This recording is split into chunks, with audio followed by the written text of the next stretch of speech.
Dovolite, da najprej namenim nekaj besed aktualnemu dogajanju v slovenski politiki.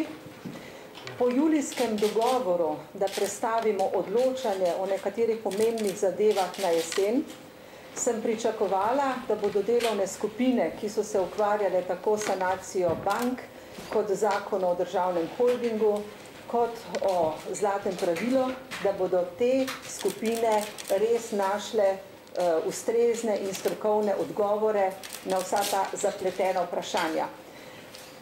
Vem, da so skupine dobro delale, da so bili v teh skupinah kompetentni ljudje in da so stranke zbližale stališča in da bi bilo mogoče priti tudi do ustreznih skupnih odgovorov. Žal mi je, da se je na zadnjem sestanku parlamentarnih strank izkazalo, da vendarle opozicija ne želi podpreti zlatega fiskalnega pravila, da obstajajo še vedno pomisleki glede bank in tudi glede holdinga. Sama ocenjujem to kot neodgovorno, nekonstruktivno dejanje opozicije in obžalujem, da se sklicuje tako pozitivna Slovenija, kot tudi SD, na ustavne pravnike, na neke nezadostne informacije in tako naprej. Sedaj je čas, ko Slovenija potrebuje bolj enotno politiko, da da pozitivne signale navzven in na ta način tudi prepreči dodaten padec bonitetnih ocen Slovenije. Pričakujem tudi od predsedniških kandidatov, eden od teh je danes tukaj z nami, da tudi v tej svoji predkampanji delujejo v podporo poenotenju slovenske politike in ni primerno, da se predsedniški kandidati, še manj pa predsednik države, postavlja na stran ene stranke ali opozicije, če tako rečem, pač pa je vloga predsednika v tem, da poziva stranke k enotnosti, k iskanju skupnih rešitev. Kot veste, Nova Slovenija podpira kandidata SDS in Nove Slovenije, dr. Milana Zvira, ker menimo, da zastopa tudi naše vrednote, da je človek z mednarodnimi izkušnjami, z izkušnjami v Sloveniji, deluje povezovalno in zato je dober kandidat, ki bi zastopal vse slovenske državljane. Zato bo Nova Slovenija naredila vse, da bo v pomoč in podporo našemu kandidatu dr. Milanu Zviru. Morda se vrnem samo k zlatemu fiskalnemu pravilu.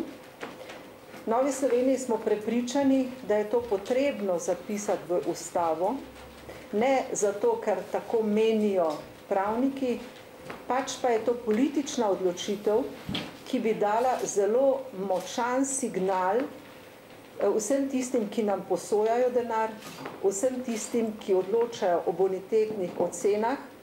Torej, to je politična odločitev, ki bi bila močan zunanji signal vsem tistim, ki sprejemajo pomembne odločitve pri posojanju denarja, pri določanju bonitetnih ocen in tako naprej. Primerjava s Francijo ni primerna.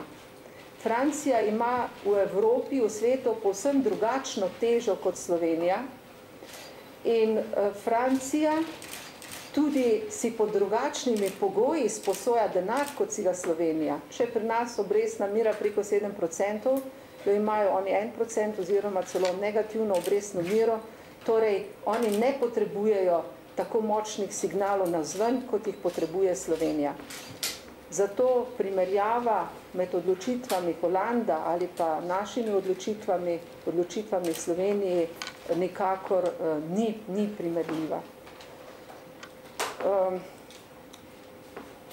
Slovenija potrebuje nujne reforme in v Novi Sloveniji menimo, da moramo še bolj odločno te reforme predstaviti oziroma jih tudi sprejeti in narediti vse, da se Slovenija izvije iz te krizne situacije.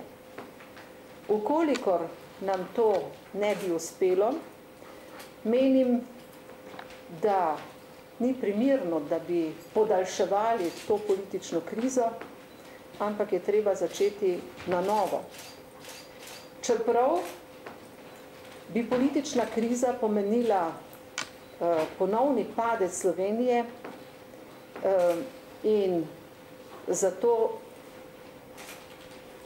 menim, da se politika v Sloveniji mora poenotiti, mora najti skupni jezik, kajti politična kriza lahko položaj Slovenije samo še dodatno močno poslabša. Zato apeliram tako na koalicijske partnerje, da ostanemo enotni, da speljemo reforme, apeliram pa tudi na opozicijo, da naj vendarle misli na Slovenijo.